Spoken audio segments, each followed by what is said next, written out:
Alors exemple, si on voit le classificateur G qu'on verra plus tard en caractères.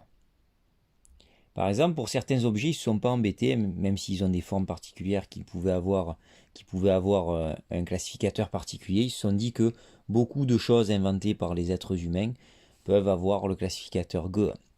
Ils ne sont pas trop pris la tête. Par exemple, Pao, Pao, c'est un sac. On va dire Yig Pao, Yig Pao pour un sac. La question serait quoi? On va utiliser à la place du chiffre, on va utiliser ti, qui est le mot interrogatif. Combien? Yo, il y a, yo, ji ge bao, yo, ji ge bao. Combien y a-t-il de sacs? Un enfant se dit haizi, haizi. Donc, ça serait yo yi ge haizi, yo yi ge haizi. Il y a un enfant. Là, vous avez deux places spécifiques pour handicapés, pour dire il y a deux places assises. Il y a plusieurs façons de le dire. Moi, je vous apprends en général 座位, 座位, 有两个座位, 有两个座位. Et oui, on ne dit pas R pour dire deux. Je ferai une vidéo pour expliquer la différence entre liang, qui est une autre façon de dire deux, et R, si vous comptez de 0 à 10. Pour dire 2, c'est R. On verra pourquoi j'utilise ici liang. C'est un autre point de grammaire. Pareil pour dire il y a deux personnes. 有两个人, 有两个人. Il y a deux personnes, deux individus. Si on prend le classificateur ben, ben, ben, qu'on a vu pour certains qui ont déjà fait du chinois dans 日本, 日本, qui veut dire le Japon. Ça veut dire quel est le rapport. Alors ici, on verra le caractère un peu plus dans les détails la prochaine fois, mais vous avez la signification de ben, qui veut dire l'origine, la racine, c'est pour ça qu'il y a la clé de l'arbre à l'intérieur. Mais ici, c'est tout ce qui est souvent en papier, en tout cas relié, des livres, des mangas, des magazines, des dictionnaires qui sont reliés, et c'est à partir de l'arbre qu'on fait le papier. Donc si on prend le mot livre, chou, chou, un livre, si on dit il y a 3 livres, on va encore utiliser yo, qui veut dire il y a, c'est l'auxiliaire avoir.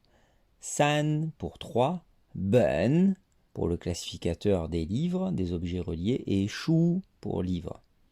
Yo san ben shu, yo san ben shu.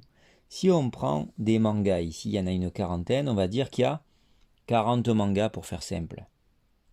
Manga se dit manhua, manhua. Alors ça ressemble beaucoup au mot manga qui vient du japonais bien sûr. Hein. Ou manhua shu, des livres manga. Manhua shu. Il y a 40 mangas, ça va donner. Yo 40 ben manhua shu. Yo 40 ben manhua. Passons à la famille des jang. Jang, c'est le classificateur des objets plats et lisses. Vous avez ici un parchemin, des feuilles de papier, donc c'est pas relié, elles sont seules. Donc on va pas mettre ben, on va mettre jang. Alors jang, on le verra en caractère aussi, c'est aussi un nom de famille. Hein. Monsieur ou madame jang. Si on dit par exemple, il y a, allez, on dit 10 feuilles de papier. Papier, feuille de papier se dit zhi, zhi. Yo 10张纸, yo 10张纸. Il y a 10 feuilles de papier. Vous avez vu que j'ai bien mis jang entre 10 et zhi, papier. Il n'y en a qu'une de feuille de papier, un parchemin, on va dire feuille de papier. Yo 一张纸, yo 一张纸. Et les tables que vous avez ici, bon, 4 tables de formes différentes, mais elles sont toutes plates et lisses. Donc on va dire, il y a 4 tables. Yo 4张桌子, yo 4张桌子. 桌子 veut dire une table. Ensuite, vous avez le classificateur des objets longs et sinueux, tortueux, qui serpentent. Alors, si on prend le mot collier, chaîne, une chaîne. 项链, 项链, 项链. On dit qu'il y en a 3. On va mettre le classificateur tiao après le chiffre 3 et ensuite on mettra le nom commun, une chaîne, un collier. Ça donne 有三条项链有三条项链 Le dragon, on a l'impression qu'il y en a plusieurs, mais il n'y en a qu'un. Un dragon se dit long, long, comme dans beaucoup de langues asiatiques. Ça fait penser à être long, effectivement, il est long. 有一条龙, 有一条龙, il y a un dragon. Le pantalon se dit 裤子, 裤子. On va dire 有一条裤子, 有一条裤子. Si vous voulez dire il y a combien de pantalons, vous allez transformer le chiffre 1, vous allez remplacer le chiffre 1 par combien. 有几条裤子, 有几条裤子. Donc ça veut dire il y a combien de pantalons. Le poisson se dit yu, yu. Donc il y en a 5. 有五条鱼, 有五条鱼. Si on prend le dernier classificateur qui est le classificateur pa, pa, on verra effectivement qu'il y a le pas de papa dans le caractère. Comme il a la clé de la main, c'est tout ce qui se tient dans une main, comme une poignée. Vous voyez, en français, on dit une poignée de porte, une poignée de quelque chose, même des fois on dit une pincée de sel. Donc vous voyez qu'on a des classificateurs en français, mais on ne les appelle pas comme ça. On sait quand on dit une pincée, à peu près la quantité qu'on y met, une poignée. Quand on dit une paire, comme une paire de chaussures, de chaussettes, ou là de ciseaux, on va voir. Ils disent pas une paire, ils vont dire quelque chose qui se tient dans la main pour les ciseaux, mais ils ont le mot paire, qu'on verra plus tard, hein, pour une paire de chaussettes, par exemple. Nous, on a aussi une botte de foin, par exemple, vous voyez. Botte, on sait très bien que ça n'a pas la forme d'une botte. Une gousse d'ail, une tête d'ail, vous voyez qu'on en a, mais on ne l'utilise pas pour tous les mots, effectivement. Là, si on dit une poignée de sable, shazi, shazi pour le sable, yiba, shazi, yiba, shazi, pour dire une poignée de sable. Une poignée de gros sel, c'est pas de la neige ici, c'est du gros sel. Le sel se dit yen, yen, yiba yen, ou liang ba yen, si vous voyez, parce qu'il y a deux mains, donc deux poignées de sel, de gros sel.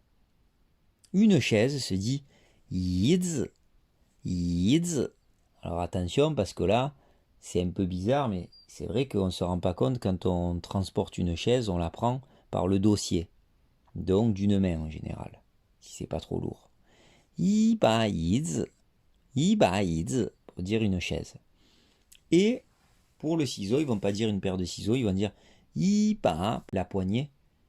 Yiba jiandao, yiba jiandao. Et oui, jiandao veut dire ciseaux. Voilà le vocabulaire qu'on a vu. Je vous ai pas montré encore la photo avec le chiffre 2, mais je vous apprends déjà le mot assiette en plus. En tout cas, on a vu tous les autres mots dans les photos. Alors, on répète en même temps le vocabulaire à apprendre, au moins en pinyin. 座位 座位 veut dire un siège, un fauteuil, une place. 孩子 veut dire un enfant, sans préciser le sexe. 包 veut dire un sac. 书 un livre. 纸 une feuille de papier. 桌子 une table. 项链 un collier ou une chaîne. 盘子 une assiette. 龙 un dragon. 鱼 un poisson. 裤子 un pantalon. 盐 du sel. 沙子 du sable. 椅子 une chaise. Et enfin, 剪刀 des ciseaux, une paire de ciseaux. Voilà, j'espère que vous avez compris et je vous donne rendez-vous pour d'autres vidéos puisque bientôt on va voir les classificateurs en caractères et aussi la différence entre liang et r pour le chiffre 2. 谢谢，再见. À bientôt sur ma chaîne et n'oubliez pas de partager et de liker.